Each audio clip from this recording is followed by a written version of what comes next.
Joining us now from Senate Armed Services, Senator Mark Wayne Mullin. Senator, it's good to see you. Thanks for joining.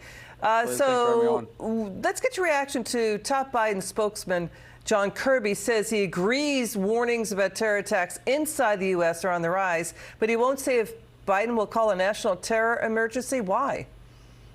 You know, we have been getting intel reports on this for quite some time. We've seen the rise on it. I mean, come on, it can't be sustainable. During Trump's 4 years in office, there was only 14 known terrorists apprehended on the southern border. We're at 367 that were known terrorists, not to mention how many hundreds of associates, meaning individuals that were associated to the terrorists, that have been apprehended. By the way, apprehended, and a lot of them had been released. We saw this with those 8 from Tajikistan. Why he's not saying what we all know. It's not a matter of if, it's a matter of when, because of the porous border that is going on, the illegals that are crossing this that have terrorist ties. It's just a matter of when they strike in our city. And if he was really being serious about trying to protect America, he would absolutely secure the border, and then he would absolutely put all his resources with our alphabet communities to go after these terrorists that they release into the country. Senator, let's get your reaction to John Kirby. You'll also hear from House Intelligence Ranking Member Representative Jim Hines of Connecticut downplay terror threats inside the U.S. Watch this.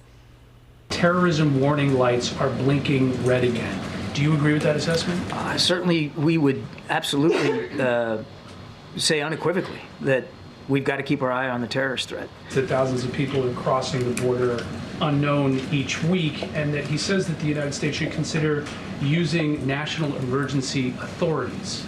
Is that something the administration is considering? Is he wrong there? I don't have anything in terms of decision making on what those. I'm not even sure I completely understand what he means by all those authorities. Those 8 Tajik nationals with ISIS ties suspected were arrested in multiple U.S. cities. They all had come in over the U.S. southern border. The former CIA director, Leon Panetta, told us that this is a 9/11 wake-up call. Is that how you see it from your briefings, or no? Well, it's certainly true. I mean, people are using a lot of bombastic language, and there's a lot of hyperbolic language out there. As it turns out, we arrested those Tajiks with ties to ISIS, and, you know, we have not had a major terrorist attack in this country in a very, very long time.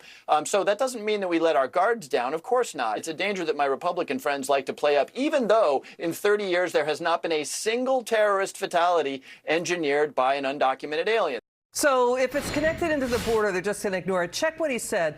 19 hijackers in 9/11 were on visas, but there were 48 terrorists connected to 9/11. A quarter of those were illegal aliens. So just ignore FBI Director Wray, who testified multiple times that foreign terror threats are at a whole other level, citing the border crisis. Just ignore House Intelligence Chair Mike Turner saying we're at the highest level of threats ever for a possible terror attack. What is going on with this Democrat congressman?